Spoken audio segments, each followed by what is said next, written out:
Bienvenue dans ce tutoriel sur TrendTrack où je vais te montrer comment bien t'en servir. Pour te donner un peu de contexte, j'ai plusieurs boutiques e-commerce qui réalisent plusieurs dizaines de milliers d'euros de chiffre d'affaires par mois et les produits que j'ai trouvés, c'est via TrendTrack. Donc je vais te partager les filtres que tu peux utiliser toi-même. Il y a juste certains éléments que je ne partagerai pas en totalité, mais concrètement, tu auras quasiment tout.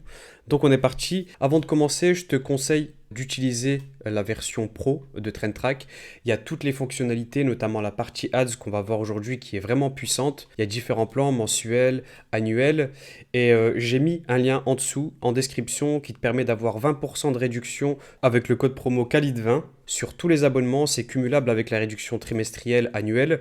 Donc on est parti. Tu as différents onglets sur TrendTrack. Nous, on va voir uniquement la partie ads. C'est la plus importante. C'est ce qui permet d'espionner les ads des concurrents et de s'en inspirer fortement pour lancer des shops ou des ads qui concernent déjà une niche existante.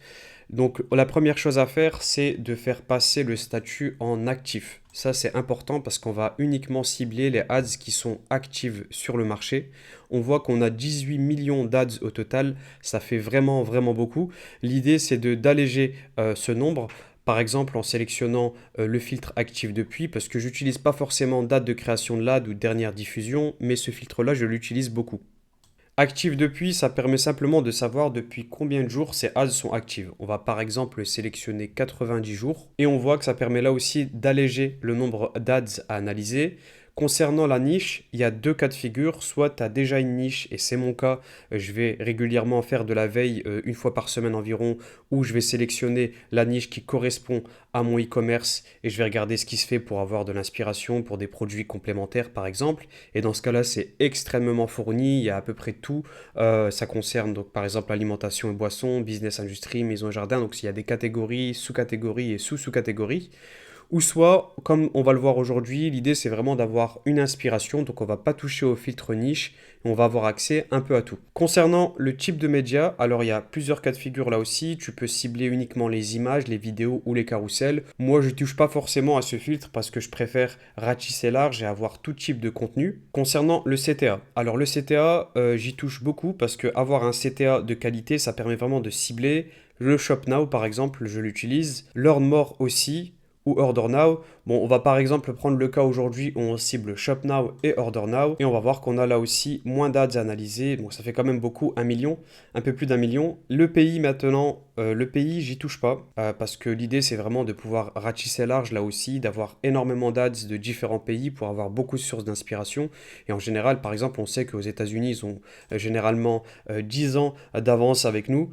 Donc ensuite, la langue, pareil, j'y touche pas. Et la technologie, parfois je l'utilise, mais ici on va pas l'utiliser. L'idée c'est vraiment d'avoir des filtres qui vont à l'essentiel.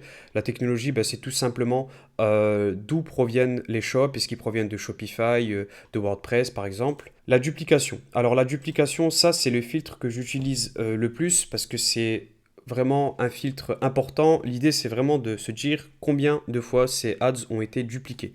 Je vais par exemple prendre des ads qui ont été dupliqués 5 fois. Et là, on voit qu'on est passé à 366 000 ads. Là, c'est bon, on a suffisamment de filtres pour aller faire un tour, pour aller s'inspirer.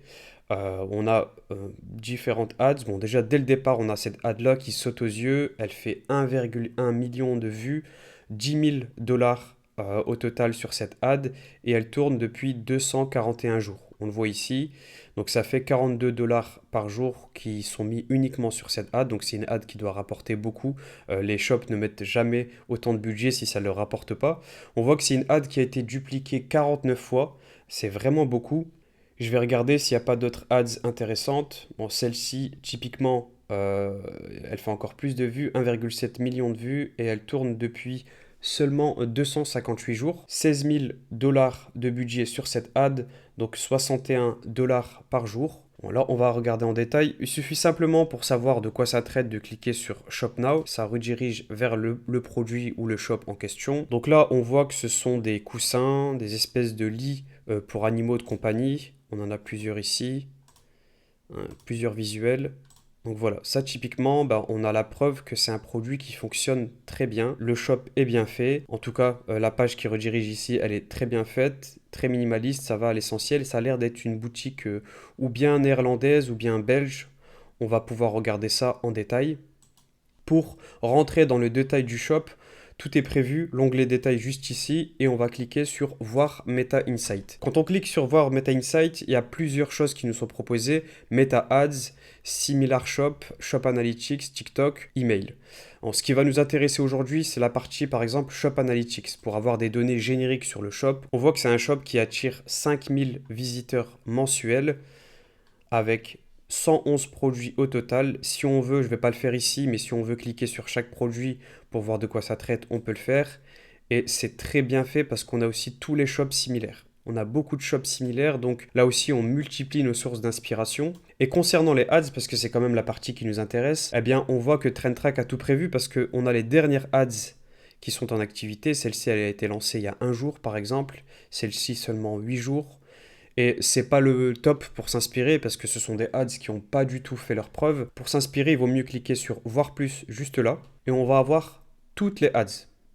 Mais vraiment toutes, on peut même les filtrer. Moi j'utilise le filtre le plus de duplication et ce filtre il permet, comme son nom l'indique, d'indiquer les ads qui ont été les plus dupliqués. On va par exemple, donc on retombe sur celle du départ et on va en avoir plusieurs. Celle-ci elle est vraiment pas mal, 1,5 million de vues, 14 000 $ au total et 94 $ pendant 148 jours. Ouais, c'est une ad qui a vite performé parce qu'elle est pas non plus lancée depuis 1 an quoi, c'est vraiment bien.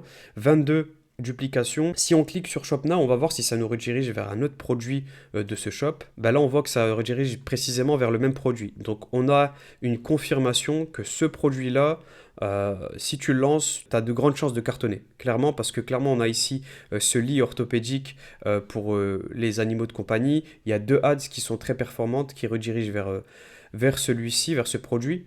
Si on revient vers les onglets, on voit qu'on a différentes ads, on peut vraiment faire le tour. Bon, je vais pas le faire ici parce que sinon ça prendrait trop de temps, mais c'est ce que je t'invite à faire. En plus de ça, tu peux sauvegarder juste là pour avoir accès à ta bibliothèque avec les favoris, les ads, les emails, les shops, et tu peux comme ça revenir 1 fois par semaine, comme je le fais, ou bien 1 fois toutes les 2 semaines, et te dire, bon là je vais me lancer sur celle-ci ou celle-là. Si je reviens donc sur la partie ads, on va faire un tour et voir ce qui peut être intéressant. Celle-ci, typiquement, c'est pas intéressant. 270 vues, seulement 2 $ qui ont été mis. Elle tourne depuis 139 jours. Ça dépend, mais a priori, elle n'est pas hyper pertinente. T'as celle-ci aussi, par exemple, 465 000 vues, 4 000 $ qui ont été mis sur 41 $ par jour pendant 103 jours. Donc c'est assez récent. Elle a été dupliquée 11 fois. Je vais voir à quoi ça correspond. Ils ont un bon Trustpilot. Ouais, ça a l'air d'être un produit naturel en poudre avec différents fruits. Donc ici ananas, mangue. Ok, le site il est vraiment quali, hein. Il est propre. Là aussi tu peux faire la même chose. Il suffit de retourner sur l'ad, d'aller sur détail. Tu peux sauvegarder si elle t'intéresse. Détail et là tu vois que en allant sur voir Meta Insight, on va avoir des données sur le shop. Donc en allant sur Shop Analytics, ah oui c'est un très très gros shop. Il y a 240 000 visites mensuelles. Ouais, c'est pas un petit shop quoi. On a seulement 14 produits, alors c'est très intéressant parce qu'avec si peu de produits, ils arrivent à avoir autant de visites. Et on voit que le marché, il est essentiellement basé en Grande-Bretagne. Ok, et les shops similaires, ils sont là, là aussi pareil. Et comme je te l'ai dit pour la précédente ad, tu cliques sur voir plus, tu regardes les différentes ads et tu as même le top 10 des ads qui fonctionnent le mieux. Le top, il est juste là. Celle-ci, c'est celle qui fonctionne le mieux par exemple avec 10,5 millions d'impressions, 94 000 $, 1000 $ par jour. Ah ouais, pendant 75 jours. Ah ouais, ça c'est fou. D'avoir mis 1000 $ par jour pendant 75 jours, c'est que ça rapporte vraiment beaucoup d'argent. Là, on peut faire la même chose avant top 2, top 3. Donc, tu as un peu compris le principe, c'est toujours la même chose. Ça permet vraiment d'avoir beaucoup d'idées, beaucoup d'inspiration. Tu peux même aller sur la partie shop et la jumeler avec la partie ads. Je ne vais pas le faire ici parce que sinon la vidéo risquerait d'être trop longue. Donc, comme je t'ai dit, je t'ai mis mon lien en description pour que tu puisses créer ton compte TrendTrack ainsi que le code promo Khalid20 tout en majuscule qui s'affiche à l'écran et qui te permet d'obtenir 20% de réduction sur tous les abonnements. C'est hyper intéressant, donc n'hésite pas à en profiter. On se retrouve très vite pour de nouvelles vidéos.